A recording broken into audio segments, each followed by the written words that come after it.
As you may have heard, a bill that would have brought broad protections to acts of anti-LGBT discrimination died recently before the Wyoming state legislature. House Bill 135 would have brought a whole suite of legal protections to people who deny service to or otherwise discriminate against gay and transgendered people and their families. Critics of the bill said, had HB 135 survived to become law, it would have been the most oppressive and wide-ranging anti-LGBT law in the nation.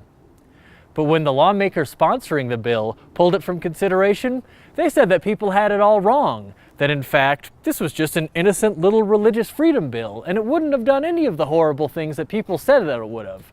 The very definition of this bill is for non-discrimination, is to make sure that people are not discriminated against if they have sincerely held religious beliefs. To clear things up, we talked to University of Wyoming Kepler law professor Jacqueline Bridgman to get an attorney's perspective on what kind of bill HB 135 really was. The first thing to keep in mind is who it would have protected.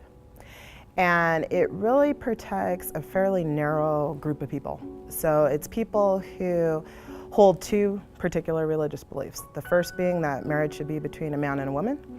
The second being that a person's gender should be determined at birth. So to give you an example, it could conceivably protect an act. Let's say you are a county clerk and you refuse to issue a marriage license. You would have protection under this act as long as that was done in furtherance of one of those two religious beliefs. If, for example, you ran a daycare and you refused to have a child in your daycare who was in a same-sex family because of your religious beliefs, it would protect you. If you are a EMT and you don't want to work on a transgendered person, that would be covered under the act. And you can't lose your job for that, you can't be suspended from your job for that, but the transgendered person can go without care. The question of whether or not this law, if passed, is likely to be constitutional, my assumption would be probably not.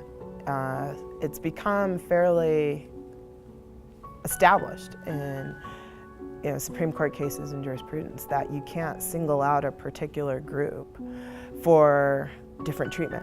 The other piece of this is there's not even a requirement to show a sincere religious belief. And so a person could act on a prejudice that really has nothing to do with their religious or moral conviction and still conceivably get protection under this law.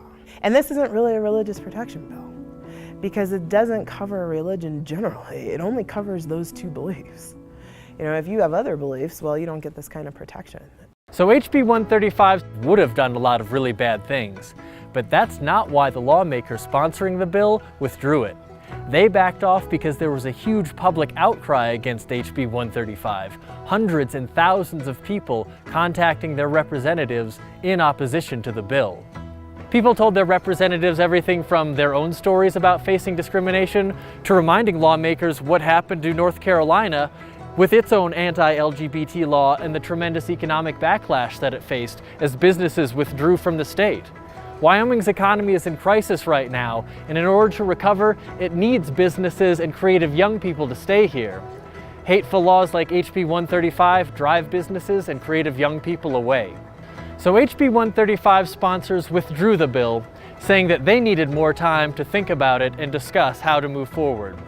Hopefully by now they realize that the people of Wyoming don't want laws that protect discrimination, and that if any more are brought before the Wyoming State Legislature, they will be very loudly and emphatically and publicly defeated again.